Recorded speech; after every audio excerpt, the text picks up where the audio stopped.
नमस्कार, आप देख रहे हैं डीडी न्यूज। आपके साथ मैं हूं गौरव श्रीवास्तव। प्रदूषण का कहर, हवा में जहर। जी हां, दिल्ली एनसीआर में बढ़ते प्रदूषण के चलते लोगों का जीना दुश्वार हो गया है। धुएं के गुबार ने लोगों की मुश्किलें कई गुना तक बढ़ा दी हैं। पहले तो सांस लेने में समस्या, घर के बाहर निकलने से पहले डर की समस्या, बच्चों बुजुर्गों को इस हालात से बचाने के लिए अत्यधिक ध्यान रखने की समस्या, और तो और खराब स्वास्थ्य से जूझ रहे लोगों को जरूरत से ज्यादा अलर्ट रहने की समस्या। और इन सभी समस्याओं का बस एक कारण है, और वो है ये दम घोटू हवा। वो हवा जहां आज हम और आप चैन से सांस भी नहीं ले सकते। ये स्थिति भयावह है, और अगर इस पर समय रहते सही कदम नहीं उठाया गया तो हालात और खराब हो जाएंगे, जिसका खामियाजा हम सबको चुकाना पड़ सकता है। तो सोचिए, समझिए और चिंतन कीजिए कि आखिर इस समस्या का हल है क्या। हम अपने इस खास कार्यक्रम की शुरुआत करें उससे पहले आपको कुछ तस्वीरें दिखाते हैं। ये तस्वीर देखिए, ये तस्वीर बहुत कुछ बयां कर रही है। ये दिल्ली के अलग अलग इलाकों की तस्वीर है, जहां सुबह की शुरुआत, या यूं कहें अपने दिन की शुरुआत, हर कोई मुस्कुराहट से करना चाहता है। लेकिन क्या इन तस्वीरों को देखकर आप मुस्कुरा सकते हैं? आप क्या, कोई भी इन तस्वीरों को देखकर मुस्कुरा नहीं सकता। हाँ, चिंतित जरूर हो सकता है, और यह चिंता लाजमी भी है, अपने लिए, अपनों के लिए, और उन सभी के लिए जो इस हवा के जहर को धीरे धीरे ही सही पर सांस के जरिए अपने अंदर लेते जा रहे हैं।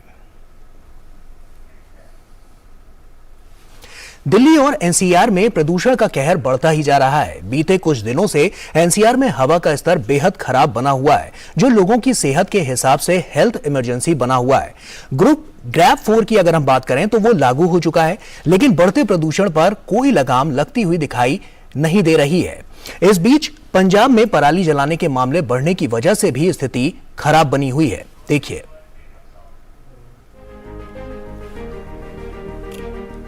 राष्ट्रीय राजधानी दिल्ली और आसपास के इलाकों में जहरीली धुंध का छाए रहना लगातार जारी है।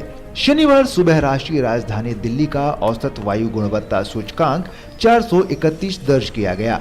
हवा की ये गुणवत्ता की गंभीर श्रेणी है। नोएडा का एक्यूआई गंभीर श्रेणी में 529, गुरुग्राम में गंभीर श्रेणी में 478 और दिल्ली के धीरपुर के पास गंभीर श्रेणी में 534 दर्ज किया गया है।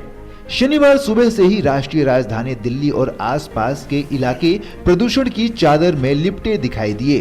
दूर दूर तक फैले धुएं और धुंध की गुबार की वजह से बाहर निकलने के बाद लोगों ने सांस लेने में तकलीफ और आंखों में जलन की शिकायत की।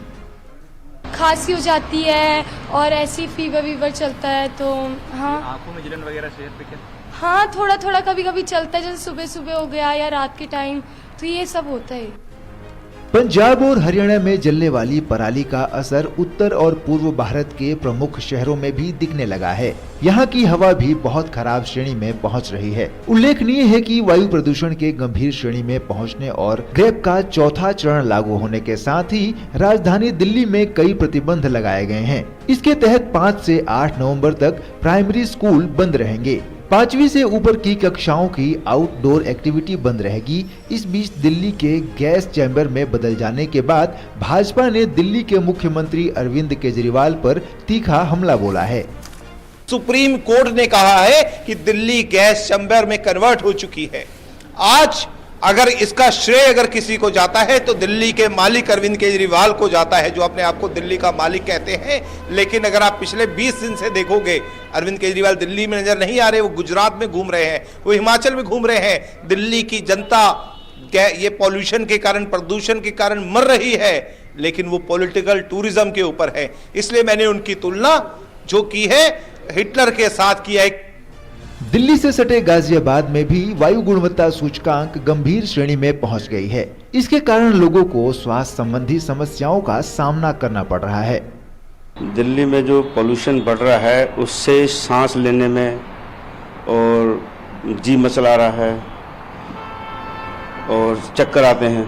मैं बराबर इधर घूमने आता हूँ, लेकिन पिछले 4-5 दिन से बहुत ज़्यादा पोल्यूशन बढ़ रहा है।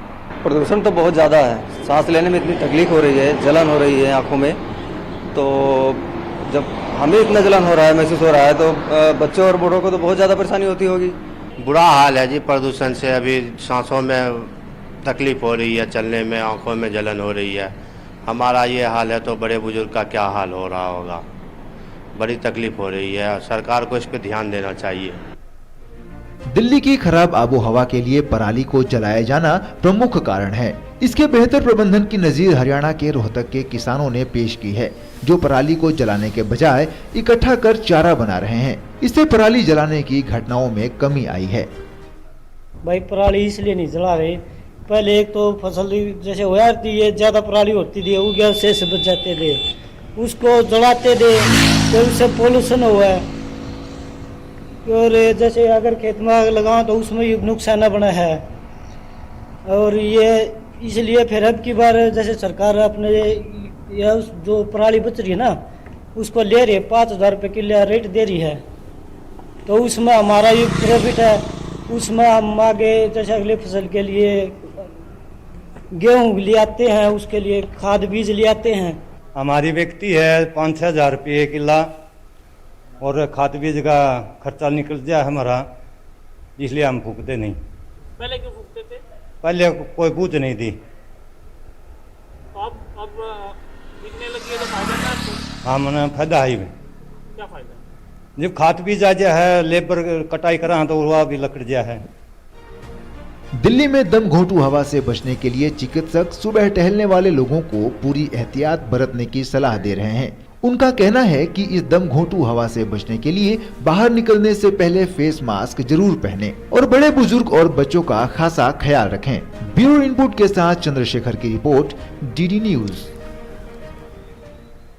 दिल्ली एनसीआर में हवा लगातार जहरीली बनी हुई है। दम घोंटू हवा के चलते लोगों को सांस लेने में परेशानियां हो रही हैं। हालात ये है कि वायु गुणवत्ता सूचकांक कई जगहों पर 450 के पार पहुंच गया है और आपको बता दें कि इससे ऊपर भी जा चुका है। वहीं दूषित हवाओं की वजह से हॉस्पिटल के आईसीयू में सांस की समस्याओं से संबंधित मरीजों की संख्या में लगातार वृद्धि हो रही है। इस पर क्या कहना है डॉक्टर्स और एक्सपर्ट्स का, आइए आपको सुनवाते हैं। अस्पताल में, आईसीयू में और हॉस्पिटल में सांस के मरीजों की संख्या बढ़ रही है। इस समय इससे बचाव के लिए हमें कुछ बातों का ध्यान रखना चाहिए। एक तो जब भी वायु प्रदूषण ज्यादा हो, हमें घर से कम निकलना चाहिए। जो क्राउडेड जगह हैं, जैसे मार्केट प्लेसेस हैं, जहाँ ट्रैफिक बहुत ज्यादा होता है, वहाँ नहीं जाना चाहिए। कल दिल्ली की एयर क्वालिटी सीवियर कैटेगरी में थी, आज इसमें सुधार होकर के ये सीवियर से वेरी पुअर कैटेगरी में आ गई है। आज दिन भर साउथ ईस्टर्ली विंड रही है और विंड की स्पीड भी अच्छी रही है। लगभग 6 से 15 किलोमीटर पर आवर की गति से विंड चली है। आगे आने वाले 3 दिनों में भी इसी तरह से विंड्स की डायरेक्शन साउथ ईस्टर्ली रहने वाली है। बढ़ते प्रदूषण से लोगों की मुश्किलें बढ़ सकती हैं, खासकर उन लोगों को और ज्यादा परेशानी हो सकती है जिनको सांस संबंधी कोई बीमारी है। इसके चलते लोगों को आंखों में जलन, गले में खराश समेत कई परेशानियां का सामना करना पड़ सकता है। तो प्रदूषण का जो स्तर है वो लगातार बढ़ता जा रहा है और ऐसे में जो तमाम सावधानियां हैं वो बरतने की यहाँ पर ज़रूरत है और इसके अलावा जो चिंताएं हैं लोगों की वो लगातार बढ़ती जा रही हैं। इसी विषय पर आज हम चर्चा करेंगे कि किस तरह से जो प्रदूषण का कहर है वो हवा में जहर भरता जा रहा है। ऐसे में हमारे साथ विशेष मेहमान भी हमारे साथ जुड़ चुके हैं, उनसे आपका सबसे पहले तारुफ करा देते हैं। आपको बता दें कि हमारे साथ professor doctor Randeep Guleria, farmer director AIIMS new Delhi, हमारे साथ जुड़ चुके हैं। सर स्वागत आपका। डॉक्टर विभा धवन जो कि डीजी है the energy and resources institute, वो भी हमारे साथ जुड़ चुकी हैं, आपका भी बहुत स्वागत है मैम। और तापस हमारे सहयोगी भी हमारे साथ जुड़ चुके हैं। तो अपने विशेष मेहमानों के साथ शुरुआत करें। उससे पहले तापस, सबसे पहले ये नजर डालिए और ये बताइए, इस पर रोशनी डालिए कि अभी क्या स्थिति बनी हुई है और आने वाले समय के लिए क्या अभी से एहतियात कितने और ज्यादा बढ़ते जाएंगे जिससे आने वाले समय में ज्यादा कठिनाइयां ना हो। ताजा स्थिति क्या कहती है? देखिए, ताजा स्थिति में आपको बताऊं, अगर जिस तरीके से हम लोग जिस तरीके से ये एक लेवल बढ़ रहा था या कल तक अगर हम देखें तो वो सीवियर कैटेगरी में पहुंच चुका था। लेकिन अगर इस वक्त मैं दिखाऊं, अगर मैं आप मोबाइल में सफर ऐप है उसको मैं खोल के दिखाऊं तो हमारा ये 363 आ रहा है, जो कि पुअर कैटेगरी में आ गया। और जो उससे पहले मिस्टर सोनी जो IMD के सीनियर साइंटिस्ट है वो भी बता रहे थे कि जो इस टाइम पे जो एक वेस्टर्न डिस्टर्बेंस आपका हिमाचल, उत्तराखंड और पंजाब की तरह है, उसको वहां पे हल्की बारिश भी हो रही है कुछ जगहों पे। और सबसे बड़ी बात है कि हवा की जो स्पीड है वो पिकअप किया गया है। तो हवा की जब स्पीड पिकअप करती है तो अपर ट्रोपोस्फेयर और लोअर एटमॉस्फेयर दोनों में ये चलता है, और ये जो दूषित वातावरण है उसको क्लियर करने में बहुत मदद मिलती है। खासतौर से PM 2.5 PM 10 की अगर हम बात करें, उसको क्लियर होने में बहुत उसकी जरूरत हो जाती है। और यही पे जो अभी 363 आप देख रहे हैं, जो मैं आपको बता रहा हूँ, उसका सबसे बड़ा रीजन यही है कि वो जो हवा चली है वो थोड़ा क्लियर करने में कामयाब रहा। अदरवाइज जिस डबल बर्निंग, जिस तरीके से पराली की समस्या जो साल दर साल हम देखते आ रहे हैं, हर साल हम बात करते हैं कि डिसीजन क्या लिया जाएगा, क्या पंजाब और आसपास के जगहों पे इसके बारे में कोई डिसीजन लिया जाएगा। हर साल बात होती है, हर साल ये चर्चा जो हम आज इस वक्त आपके साथ कर रहे हैं वो क्या है, और हर साल हम देखते हैं कि नतीजा क्या निकलता है, नतीजा त्यों, और वही एक सबसे बड़ी बात है। आज अगर थोड़ा सुधार हुआ है सीवियर से वेरी पुअर, और मैं ये नहीं कह रहा कि वेरी पुअर सही है, वेरी पुअर अब बहुत खतरनाक है। आप अगर कोई पेशेंट है उसके लिए बहुत घातक सिद्ध हो सकता है, अगर नॉर्मल आदमी है उसके लिए भी एक घंटे अगर आप इस तरह से बेहतर में रहे तो एक पैकेट पीने के बराबर है। तो बिल्कुल स्थिति साफ तौर पर तापस ये नजर भी आ रही है, और जैसा कि हम अपने दर्शकों को भी दिखा रहे थे तस्वीरों के जरिए कि सुबह से लेकर शाम तक जो धुंध छाई हुई है उससे लोगों को सांस लेने में कितनी दिक्कतें हो रही हैं। शुक्रिया तापस आपका हमसे जुड़ने के लिए। लेकिन अब विशेष मेहमानों का हम रुख कर लेते हैं। डॉक्टर रणदीप गुलेरिया भी हमारे साथ हैं। डॉक्टर साहब, आपसे समझना चाहेंगे, हम देख रहे हैं कि बीते कुछ सालों से लगातार इस तरह की स्थितियां दिल्ली NCR के वासियों को यहां पर देखने को मिल रही है। आपने भी लगातार ऐसे मरीजों से भी आप मिले होंगे और आपने लगातार इस पर नजर भी बनाकर रखी हुई है कि किस तरह की स्थितियां यहां पर नजर आती हैं। ऐसे में आपसे ये समझना चाहूंगा, आने वाले समय के लिए किस तरह से क्या बड़े स्टेप उठाने की यहाँ पे जरूरत पड़ सकती है जिसकी वजह से जो स्थितियां हैं वो मरीज जो हैं वो काफी इतने परेशान ना हो। जो मरीज आ रहे हैं उनके सामने तमाम जो समस्याएं हैं वो साल दर साल बढ़ती जा रही हैं। क्या निवारण नजर आ रहा है आपको इसका? आपकी बात बिल्कुल सही है कि इस टाइम में जो मरीज हैं उनके जो इमरजेंसी विजिट्स हैं वो बढ़ जाती हैं। हमने जो स्टडी की है उसमें हमने देखा है कि जब भी AQI खराब होता है तो सांस की तकलीफ की इमरजेंसी विजिट्स जो हैं वो दिल्ली के अस्पतालों में कोई 20% बढ़ जाती हैं, और ये पिछले 2-3 साल के जो आंकड़े हैं उससे क्लियर दिखाई देता है। इसका समाधान क्या है? समाधान यही है कि एक तो हम सोर्स जो है उसको कम करें, क्योंकि सर्दियों का ऐसा मौसम है जैसे बताया गया कि इन्वर्जन हो जाता है, ठंडी हवा जो है वो नीचे रहती है, अगर हवा ना चले तो पोल्यूशन जो है वो ग्राउंड लेवल पे ही रह जाता है। तो अगर पराली जलेगी, अगर पोल्यूशन बढ़ेगा और हवा नहीं होगी और ठंड के कारण इन्वर्जन होगा तो सारा पोल्यूशन जो है वो ग्राउंड लेवल पे रहेगा, स्मॉग बनेगी, और जिन लोगों को सांस की तकलीफ है या आम आदमी भी जो है जो इस हवा में सांस ले रहा है उनमें उनको आंखों की तकलीफ, सांस की तकलीफ, खांसी, दमे वाले जो पेशेंट्स हैं उनको नेबुलाइजर की ज़रूरत पड़ जाती है, इमरजेंसी में आने की ज़रूरत पड़ जाती है। बुजुर्ग लोग जो हैं उनमें हार्ट की प्रॉब्लम और रेस्पिरेटरी प्रॉब्लम भी बढ़ जाती है। कई हमारे ऐसे मरीज हैं जो इस समय दिवाली के बाद जो ये 1-2 महीने हैं वो दिल्ली छोड़ के चले जाते हैं, लेकिन सब लोग ऐसा कर नहीं सकते हैं। इसलिए हमें इसका एक समाधान वो निकालना पड़ेगा जो सस्टेनेबल और लॉन्ग टर्म हो। अपने लेवल पे, इंडिविजुअल लेवल पे भी और पॉलिसी लेवल पे भी डिसीजन लेने पड़ेंगे जिससे हर साल ऐसी बात ना हो। ये हम हर साल देखते हैं, इसलिए एक लॉन्ग टर्म सोल्यूशन जिससे हम जो इमिशन है उसको कम करें, किसी तरह से लोगों में अवेयरनेस हो कि वो ऐसे एक्टिविटीज करें जिससे खुद वो पोल्यूशन जनरेट ना करें। अगर मार्केट जाना है तो पैदल जाएं, गाड़ी ना लें, पब्लिक ट्रांसपोर्ट ज़्यादा यूज़ करें, और जहाँ से भी पोल्यूशन है चाहे वो पराली के कारण हो या कंस्ट्रक्शन के कारण हो उसको हम कम से कम कर पाएं। जी, डॉक्टर विभा धवन भी हमारे साथ जुड़ी हुई है। मैम, आपसे भी मैं ये समझना चाहूँगा क्योंकि ये जो स्थिति है काफ़ी दयनीय बनती जा रही है, और जैसा कि मैंने अभी डॉक्टर साहब से सवाल भी पूछा था कि साल दर साल ये और ज़्यादा बढ़ती जा रही है, आप क्या कहेंगे इस पे? पिछले साल भी कुछ हद तक ऐसा ही था, पिछले 2-3 साल से। और दूसरी तरफ हमें ये भी देखना है कि इस बार थोड़ा सा देर से हुआ है, और क्योंकि पहले बारिश आ गई थी तो उसके मारे हमारा जो राइस का हार्वेस्टिंग है वो थोड़ा डिले हुआ। तो जब से हार्वेस्टिंग शुरू हुआ है तभी से पराली बर्निंग शुरू हो गई है। जी।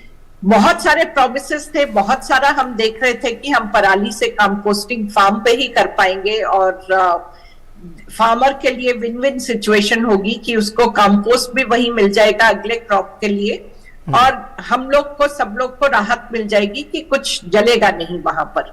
लेकिन वो अनफॉर्चुनेटली इस साल भी नहीं हुआ है। और जैसे डॉक्टर साहब ने बताया कि जो सर्दी, जैसे कि सर्दी की शुरुआत होती है और वहीं से पराली जल्दी शुरू होती है, तो वो अगर हवा नहीं चलती तो वो सब कुछ वहीं पोल्यूशन नीचे रह जाता है और उससे प्रॉब्लम होती है। और ठीक है, इस टाइम पे सरकार भी बहुत कदम उठाए हैं, जैसे कंस्ट्रक्शन एक्टिविटीज बंद करने को बोला, डीजल व्हीकल्स बंद करने के लिए बोला, तो उससे कि जो थोड़ा सा हम कम कर सकते हैं हम उसके तरफ जा रहे हैं। और एक कॉन्टिन्यूस मॉनिटरिंग हो रही है कि लोग रूल फॉलो कर रहे हैं या नहीं। तो commission for air quality monitoring, तो वो लोग हर टाइम उनकी स्क्वाड्स जा के देख रही हैं कि लोग सब रूल फॉलो करें ताकि कुछ राहत लोगों को दी जा सके, क्योंकि अभी तो बहुत एक तरह आपने जैसे कहा दयनीय स्थिति है। स्कूल बंद कर दो, अभी इतना मुश्किल से कोविड के बाद सब लोग वापस काम करना शुरू हुए हैं, ऑफिस 50% अटेंडेंस कर दो, तो ये सब चीजें, क्योंकि हमें इकोनॉमिक डेवलपमेंट करनी है, बच्चों को ठीक से पढ़ाना है, तो और उनकी स्वास्थ्य के लिए भी व्यायाम भी जरूरी है, तो हम कहते हैं कि आप घर से ही नहीं निकलो। लेकिन ऐसी स्थिति, और इसके लिए हम सब जिम्मेदार भी हैं और हम सबको मिलकर सोल्यूशन ढूंढना है। जैसा अभी डॉक्टर साहब ने भी कहा कि आप कम से कम गाड़ी चलाइए, पैदल चलिए जहां तक पॉसिबल है, और एनर्जी कम खपत करिए ताकि सब तरफ से हम एक तरह स्वच्छ हवा की तरफ जाएं। बिल्कुल। डॉक्टर साहब, आपका रुख करना चाहूंगा, आपसे ये समझना चाहूंगा कि बच्चों से लेकर वृद्ध की जब हम बात करते हैं तो तमाम केसेस आपके सामने भी आए होंगे ये पॉल्यूशन से रिलेटेड। कई सालों में इस तरह की स्थितियां भी देखने को मिली हैं कि लगातार जो पॉल्यूशन है वो बढ़ता जा रहा है। ऐसे में हम जब बात करते हैं तो तमाम ऐसे हैं बच्चे होते हैं जिनका दिल उतना स्ट्रांग नहीं होता है जो एक आम आदमी का होता है। वृद्धों में भी यही चीज देखी गई है। किस तरह की सावधानियां वो बरतें कि आने वाले समय में उनको ज्यादा दिक्कतें ना हो इस पॉल्यूशन की वजह से? तो आपकी बात सही है। अगर हम इसको देखें, हम दो तरीके से देख सकते हैं, और ये बच्चों में भी और बुजुर्ग लोगों में भी है, और जिनको क्रॉनिक प्रॉब्लम्स हैं जैसे सांस की या हार्ट की प्रॉब्लम हो। एक तो एक्यूट प्रॉब्लम है, जब एकदम AQI खराब होता है, 300 से ज्यादा होता है, 400 से ऊपर हो जाता है, हम देख रहे हैं 500 से भी ऊपर है, और कई दफा हमने पिछले कुछ सालों में देखा कि 800-900 तक भी पहुंचा है। तब जो ये जब आप सांस या ये पोल्यूटेड एयर आप अपने सांस लंग्स में आती है तो कई प्रॉब्लम्स एक्यूटली होती हैं, सांस की तकलीफ होती है, सांस की नाली जो है वो सिकुड़ जाती है, तो सांस नहीं ले पाते लोग, और नेबुलाइजर की या इमरजेंसी की विजिट बढ़ जाती हैं। बच्चों में ज़्यादा देखा जाता है क्योंकि बच्चों के अभी लंग्स डेवलप कर रहे हैं, बुजुर्ग लोगों के भी जो लंग्स कमज़ोर हैं, तो हार्ट की प्रॉब्लम और रेस्पिरेटरी प्रॉब्लम एकदम बढ़ जाती है। दूसरी चीज़ जो मुझे लगता है और ज़्यादा ज़रूरी है वो क्रॉनिक प्रॉब्लम है। अब बच्चे अगर कई साल इसी ही लंग, इसी ही हवा को में जिएंगे और बड़े होंगे तो उनकी लंग की जो ग्रोथ है वो भी कम पड़ जाती है। और ये कई स्टडीज ने ये दिखाया कि जो बच्चे ऐसे माहौल में बड़े होते हैं उनकी लंग की कैपेसिटी कम हो जाती है अगर हम उनसे कंपेयर करें जो बच्चे अच्छे एयर, गुड क्वालिटी एयर में बड़े हुए हैं। तो हमारे जो इस एरिया में बच्चे जो बड़े हो रहे हैं उनकी लंग्स की जो कैपेसिटी है वो भी कम हो सकती है। बुजुर्ग लोगों को हार्ट की प्रॉब्लम ज्यादा हो सकती है। कई स्टडीज ने ये दिखाया है कि अगर हम ऐसे हवा रेगुलरली का सांस लेते रहें तो एक ये एडिशनल रिस्क फैक्टर है हार्ट प्रॉब्लम के लिए। जैसे कोलेस्ट्रॉल एक रिस्क फैक्टर है, स्मोकिंग एक रिस्क फैक्टर है, living in area of high pollution is also risk factor for heart disease. तो हार्ट डिजीजेस भी इस एरिया में ज्यादा पाई जाती हैं क्योंकि वो भी एक एडिशनल फैक्टर हो जाता है हार्ट की प्रॉब्लम के लिए। इसलिए एक्यूट प्रॉब्लम तो होती है, लेकिन क्रॉनिक प्रॉब्लम जो लोग हर साल ये हवा के सांस लेते हैं उसका भी हमें ध्यान रखना चाहिए क्योंकि ये बच्चों पे भी और जो बर्डन ऑफ डिजीज है उसको भी बढ़ाता है। बिल्कुल। डॉक्टर विभा, आपसे समझना चाहूंगा कि अगर हम बात करें स्ट्रोक की तो कहीं ना कहीं इस दौरान स्ट्रोक के जो मामले हैं वो और ज्यादा बढ़ते हुए नजर आते हैं। वहां पर किस तरह की सावधानियां यहाँ पर रखने की जरूरत है? देखिए, वो अभी डॉक्टर साहब ने बहुत अच्छे से समझाया कि उसका रीजन मेन क्या हो रहा है, लेकिन मैं उसमें तो सावधानी आपको, जैसे अभी बोलते हैं सुबह सैर के लिए नहीं जाइए, आपको जाना है तो 12 बजे के बाद जाइए, तब थोड़ा सा पोल्यूशन का स्तर कम होगा, एक्सरसाइज कम करिए, तो वो सब तो चलेगा। एक चीज जो और समझने वाली है कि हम एकदम क्रॉनिक बच्चे बूढ़ों के साथ साथ जो एवरेज सिटीजन है उन सबकी भी उम्र कम होती जा रही है, क्योंकि हम लोग प्रदूषित हवा, जैसे अब कह रहे हैं कि दिल्ली में रहने वालों की 7.5 साल के करीब उम्र कम हो रही है जी। तो एक तरह से कि हर स्टेक होल्डर को एक देखना है कि मैं कैसे प्रदूषण कम करूं। हमको अपने बच्चों के लिए साफ हवा देनी है और वो सब होगा कि अगर हम सस्टेनेबल लाइफस्टाइल की तरफ जाएंगे। तो पराली तो एक इशू है, पराली से बहुत, और पराली तो कुछ दिन के लिए जलती है, लेकिन पोल्यूशन का स्तर दिल्ली में अदरवाइज भी बहुत ज्यादा रहता है। तो इसलिए हमको हर चीज में देखना है और बहुत सारी स्टडीज हो रही हैं कि जैसे अब सिटी लेवल पे हो रहा है एपोर्शनमेंट स्टडी, कि हम पढ़ने की कोशिश कर रहे हैं, स्टडी कर रहे हैं कि कंस्ट्रक्शन से कितना आ रहा है पोल्यूशन, कितना व्हीकल से आ रहा है, किस तरह के व्हीकल चलाए जाएं, इलेक्ट्रिक व्हीकल एक उस तरफ हम कोशिश कर रहे हैं कि साफ हवा हो, उसी तरह हम रिन्यूएबल एनर्जी की तरफ जा रहे हैं ताकि हम कोल बर्न कम करें, ताकि धीरे धीरे हम ओवरऑल प्रदूषण का स्तर कम कर पाए। ये बहुत ही चिंता का विषय भी है और ये साफ तौर पर नजर भी आ रहा है। डॉक्टर गुलेरिया, अगर हम बात करें तो यहाँ पर हमने देखा है कि तमाम लोग ऐसे भी हैं जो इसको बड़े हल्के में लेते हैं, तो ऐसे लोगों के लिए क्या मैसेज आप देना चाहेंगे कि इसको बिल्कुल भी हल्के में ना लें, क्योंकि ये लगातार जो स्थिति है वो और ज्यादा भयावह होती जा रही है दिन पर दिन। जैसे मैंने पहले कहा कि ये स्थिति जो है दिन बर दिन ज्यादा ही हो रही है, और हम जितना ज्यादा समय ऐसी हवा में जिएंगे तो लॉन्ग टर्म प्रॉब्लम्स बहुत ज्यादा होंगी। अगर हम पिछले कई सालों का डेटा देखें तो दिल्ली का अगर हम डेटा देखें तो ये देखा जाता है कि ऑलमोस्ट 60 to 70% जो हमारे साल के दिन होते हैं वो पुअर या वेरी पुअर रेंज की AQI होती है, गुड के तो बहुत कम दिन होते हैं। इसलिए ज्यादातर दिन जो है हम दिल्ली में जो लोग रह रहे हैं वो बुरी हवा ही का सांस ले रहे हैं, और ये एक साइलेंट किलर है। कई दफा लोग कहते हैं कि हमें कैसे पता कि इतने इससे पोल्यूशन से इतना कुछ हो रहा है, क्योंकि अगर हम कहें कि ये आदमी कोविड से मरा तो हम एक टेस्ट कर सकते हैं, ये कोई डेंगू से मरा तो उसका भी टेस्ट है जी। एयर पोल्यूशन ऐसे ही तकलीफ है कि वो आपके जो अंडरलाइन प्रॉब्लम है, हार्ट की प्रॉब्लम है, फेफड़े की प्रॉब्लम है, उसको बिगाड़ देता है, और उसके कारण आपकी वो प्रॉब्लम जो है सांस की तकलीफ बढ़ जाती है, इमरजेंसी में आप पहुंच जाते हो, आईसीयू में पहुंच जाते हो, वेंटिलेटर की जरूरत पड़ जाती है, कॉम्प्लिकेशन हो जाते हैं, उससे आपकी डेथ हो जाती है। तो उसका डायरेक्ट लिंक जो है वो एस्टैब्लिश करना मुश्किल हो जाता है, इसलिए कई लोग इसको लाइटली लेते हैं। ये एक साइलेंट किलर है, लेकिन ये एक मेडिकल इमरजेंसी है। 2017 के एक एस्टिमेट ने, जो ग्लोबल बर्डन ऑफ डिजीज का एस्टिमेट था, भारत में एस्टिमेट किया कि भारत में 2017 में 1.24 million people died because of air pollution. तो ये बहुत बड़ी मात्रा है और ये हर साल बढ़ रहा है, इसलिए हमें कुछ ना कुछ एक्शन लेना बहुत जरूरी है, अपने लिए भी और अपने फ्यूचर जनरेशन के लिए भी। अब उन बच्चों का सोचो जो इस हवा में इतने साल स्कूल जा रहे हैं, खेलने जा रहे हैं, उनके फेफड़े तो कमजोर हो रहे हैं, आगे जाके उनको क्रॉनिक प्रॉब्लम्स होंगी, बड़े होंगे तो और तकलीफ रहेगी। हमें इस सब चीजों को प्रिवेंट करना है, तो फिर हमें अच्छी हवा जो है लोगों को देनी पड़ेगी। बिल्कुल। डॉक्टर विभा, आपका रुख करना चाहूंगा, ये समझना चाहूंगा आपसे कि जैसा कि हम जानते हैं कि इस तरह की धुंध में जब हम सांस लेते हैं तो ऑक्सीजन की आपूर्ति नहीं हो पाती है। ऐसे में ऑक्सीजन की आपूर्ति तमाम अलग अलग उसके ढंग हैं। अगर हम साइंटिफिक रीजन इसमें देखें तो हम किस किस तरह से, कौन से ऐसे पौष्टिक आहार ले सकते हैं कि जो ऑक्सीजन की जो आपूर्ति है वो सुनिश्चित हो पाए और लोगों को सही तरीके से मिल पाए, क्योंकि जो धुंध है वो तो बाहर है ही। घर में कैसे अपने आप को ज्यादा सुरक्षित और मेंटेन रख सकते हैं? देखिए, अब बहुत घरों में, ऑफिसेज में हमने एयर प्यूरिफायर लगाने शुरू कर दिए हैं जी। उसके लिए भी डाइवर्स व्यूज हैं। कुछ लोग कहते हैं कि वो ठीक है, कम से कम आप उतने घंटे तो साफ हवा लेंगे। कुछ लोग कहते हैं कि आपका इम्यूनिटी या आपकी टॉलरेंस कम होती जाएगी बाहर जाके, क्योंकि आपको बाहर तो निकलना ही पड़ेगा, आप 24 घंटे उस वाले एटमॉस्फेयर में तो नहीं रह सकते जी।